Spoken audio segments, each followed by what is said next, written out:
Muy buenos días, que Dios les bendiga, que estén teniendo una semana llena de bendiciones. Es un privilegio para mí el poder conectarnos por este medio para una enseñanza más en la palabra de Dios. Y el día de hoy vamos a compartir acerca de un don que no es muy conocido, pero que se encuentra en la palabra en Romanos capítulo 12, versículo 8, que es el don de presidir. Para poder entender lo que es el don de presidir, necesitamos primero que nada entender algunas cosas como las instituciones que Dios creó y las esferas de autoridad. Dios creó tres instituciones para el cumplimiento de sus tres mandatos. Recordemos que en alguna de las cápsulas anteriores vimos acerca de los tres mandatos: el mandato cultico, el mandato social y el mandato cultural. Esas tres instituciones son la familia, el gobierno y la iglesia. En el caso de la familia, la palabra de Dios nos enseña, por ejemplo, en Génesis capítulo 2, versículo 21, que dice la palabra: entonces Jehová Dios hizo caer en un sueño profundo sobre Adán, y mientras éste dormía tomó una de sus costillas y cerró la carne en su lugar. Y de la costilla que Jehová Dios tomó del hombre, hizo una mujer y la trajo al hombre. Dijo entonces Adán: este es ahora hueso de mis huesos y carne de mi carne. Esta será llamada varona, porque del varón fue tomada. Por tanto dejará el hombre a su padre y a su madre, se unirá a su mujer y serán una sola carne. Y estaban ambos desnudos, Adán y su mujer, y no se avergonzaban. Y recordemos que en Génesis capítulo 1, versículo 28, el Señor les da a Adán y a Eva la misión de fructificar y de multiplicarse. Entonces, entre esos dos versículos está el establecimiento de la familia como una institución. La segunda institución es la institución del gobierno. Esta tiene su origen en Génesis capítulo 9, versículo 6, después de que Noé desciende del arca después del diluvio. Y el Señor le dice a Noé: el que derramare sangre de hombre, por el hombre su sangre será derramada, porque a imagen de Dios es hecho el hombre. Cuando establece que la sangre del hombre será vengada, digamos, por el hombre, en ese momento está estableciendo un principio de gobierno. ¿Por qué? Porque no es cualquier persona la designada a hacer esa tarea, como nos lo enseña Romanos capítulo 13, versículo del 1 al 6, que dice que los magistrados son la autoridad delegada de Dios. ¿Para qué? Para castigar al malo, y no en vano llevan la espada. O sea, en Génesis 9:6 encontramos el principio del gobierno que se va a ir desarrollando a lo largo de los siguientes libros de la palabra. Recordemos también que en Éxodo capítulo 18, versículo del 13 al 27, cuando el pueblo de Israel estaba en el desierto, llega Yetro, el suegro de Moisés, a donde ellos se encontraban, y ve a Moisés que él estaba juzgando solo al pueblo, y entonces le dice: está mal lo que tú haces. Si sigues haciendo así, tanto tú como el pueblo se va a decaer. No es bueno lo que haces. Yo te aconsejo que nombres personas que tengan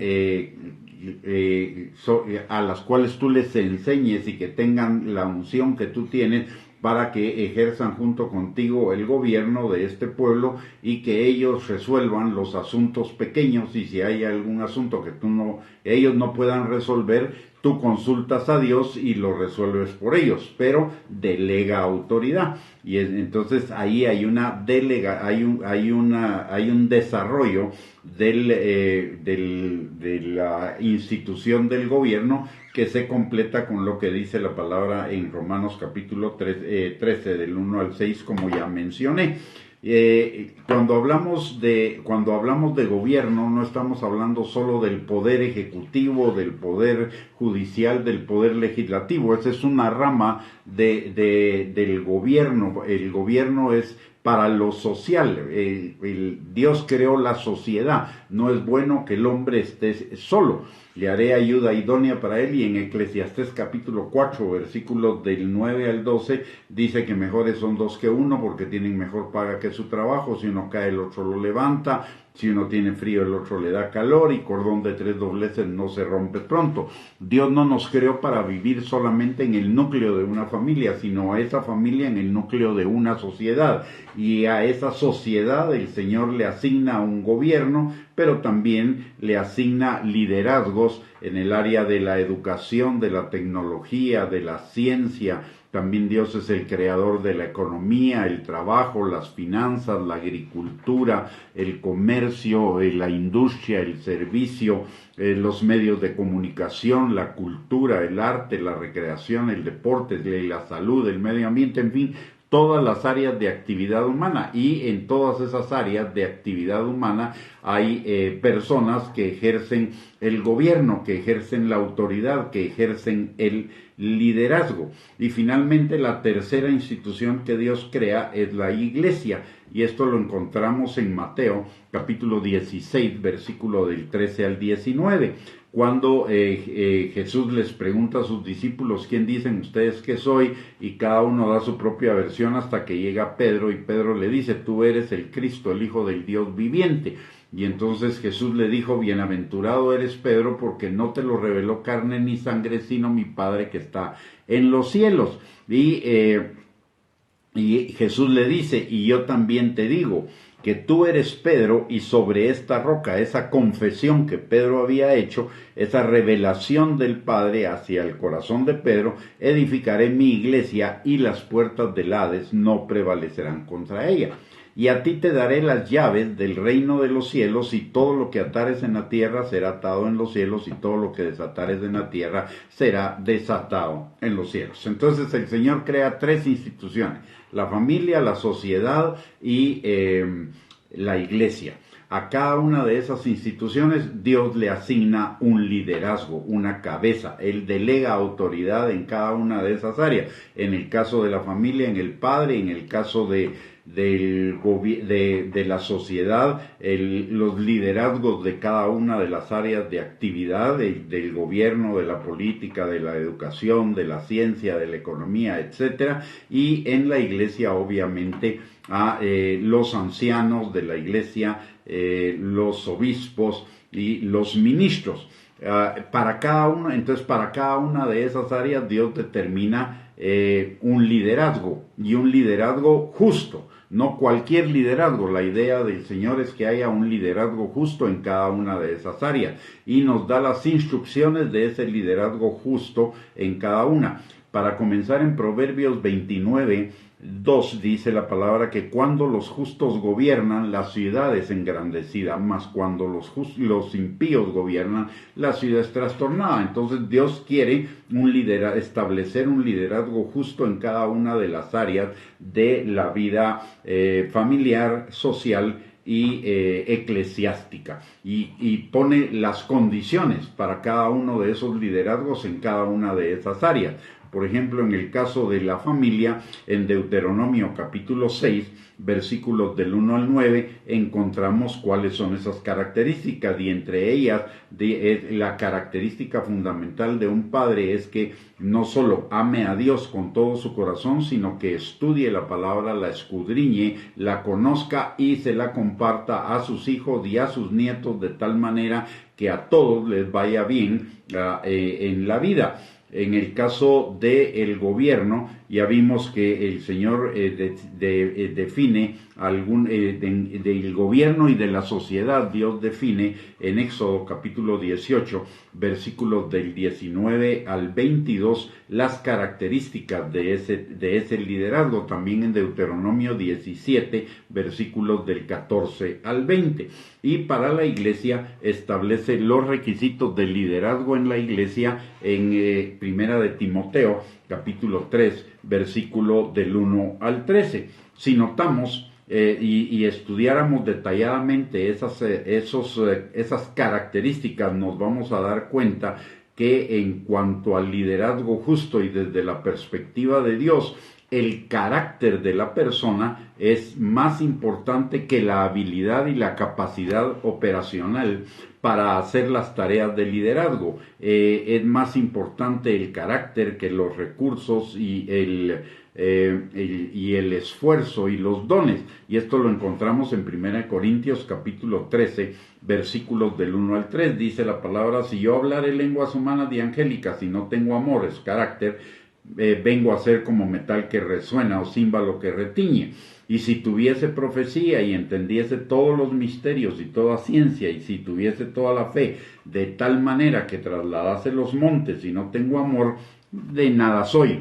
Y si repartiese todos mis bienes para dar de comer a los pobres y entregase mi cuerpo para ser quemado y no tengo amor, de nada me sirve. El amor es una cualidad del carácter, y aquí nos está hablando de los dones, de los recursos y del esfuerzo, que no vale si no hay si no está ese carácter, ese amor.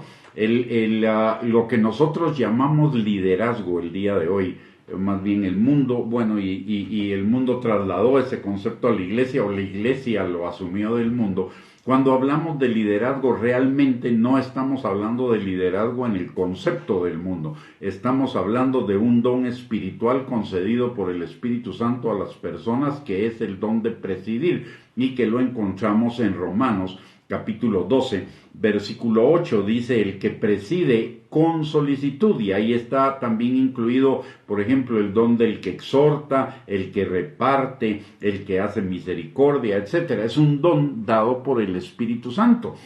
Como nos enseña 1 Corintios capítulo 13, que todos los dones nos los da el Espíritu Santo. Entonces, el don de presidir es un don del Espíritu Santo. Y el don de presidir no es el don de mandar, no es el don de ser autoritario, no es el don de servirse de la posición de presidir que el Señor nos da, sino que es equivalente al don de servicio. En Marcos capítulo 10, versículo 42 al 45, la palabra de Dios nos enseña que Jesús le dice a sus discípulos: ustedes han escuchado que los gobernantes de las naciones y los que tienen sobre ellos potestad, es decir, los que están en gobierno, se enseñorean de las naciones y se aprovechan de ellas, mas entre ustedes no será así, sino que el que quiera ser el mayor, hágase el menor, y el que quiera ser el primero, sirva a los demás. Aprendan de mí, que yo no vine a ser servido, sino a servir. Entonces, el don de presidir es el don de gobierno, ya sea en la iglesia, en las esferas de la sociedad o en la familia. Pero ese don de presidir no es el don de ser autoritario, mandón, y de aprovecharse de la posición y de enseñorearse de la gente, sino es el don de servicio, para bendecir la vida de las demás personas. Y esto es así porque Dios es el mayor, la persona que tiene el mayor don de presidir. Dios es gobernante, Dios es pastor, Dios es padre. Pero Dios, por sobre todo, es alguien que a pesar de que es Dios y que podría ser autoritario, el Señor, con su vida, con sus dones, con sus cualidades, nos sirve a cada uno de nosotros. El don de presidir es una autoridad delegada de Dios para bendecir, para servir a las personas que están a su cargo. Y hablando del tema de cristianismo y política, obviamente entonces el gobernar es un don de Dios y es un llamado de Dios para personas con un carácter justo. Por eso la palabra de Dios nos enseña en Deuteronomio 17, 14 al 20, que una de las características que debe tener el que gobierne es la característica de que tenga la Biblia a su lado y esté leyendo y consultando en ella, de tal manera que la palabra de Dios le sirva de guía para hacer un gobierno justo. Y dice la palabra, recordemos lo que dice la palabra en Proverbios, también en el capítulo 11, versículo del 10 al 11, que con el bien de los justos la ciudad se alegra, más con los impíos la ciudad es trastornada. Entonces Dios está llamando a su pueblo a asumir en todas las áreas de la vida humana el liderazgo, que haga el don, que ejerza el don de presidir. Si Dios coloca a alguien en el área política, o en el área de gobierno, en el área de los medios de comunicación, es para servir, para vivir, actuar de una manera justa en base a los principios y los fundamentos de la palabra de Dios, y ejercer su actividad bajo esos principios. Y en la palabra de Dios encontramos los principios para cada actividad. De tal manera que ahora, en la coyuntura actual que estamos en elecciones, hay una buena cantidad de hermanos en Cristo que están compitiendo, digamos, o están optando por una posición en diferentes partidos políticos, lo cual está bien, porque de esa manera, llegue quien llegue, siempre va a haber una luz, una influencia en el gobierno. Pero una de las cosas que debemos tener cuidado es de que, en lugar de condenar el hecho de que ellos estén participando en lo político y salir con argumentos que son antibíblicos, como que la política es del diablo, que Dios, la iglesia y el cristiano no tienen nada que ver en la política, que el reino de Dios no es para este tiempo ni para este mundo, y que al César lo que es del César y a Dios lo que es de Dios, que no se refiere a participar en el don de presidir gobiernos, sino a pagar impuestos, en vez de estar usando esos argumentos falsos para atacar a aquellos hermanos o cuestionar a aquellos hermanos que están participando en este tiempo. Lo que necesitamos es estimularlos y ayudarlos en oración, sostenerlos en oración, en el caso de los pastores, fortalecerlos en cuanto al carácter, porque los puestos de gobierno son cosas muy delicadas en ese sentido, y apoyarlos a que desarrollen ese ministerio, y estar orando continuamente por ellos en lugar de condenarlos. Muy bien, mis amados hermanos, hemos llegado al final de esta cápsula. Espero que haya sido de bendición para sus vidas, que transforme nuestra manera de pensar y nuestra manera de enfocar lo que está sucediendo en este tiempo, y que el Señor les bendiga abundantemente, y nos vemos en una próxima transmisión. Que el Señor les bendiga, les guarde, que tengan un lindo día y una linda semana. Les mando un abrazo a todos.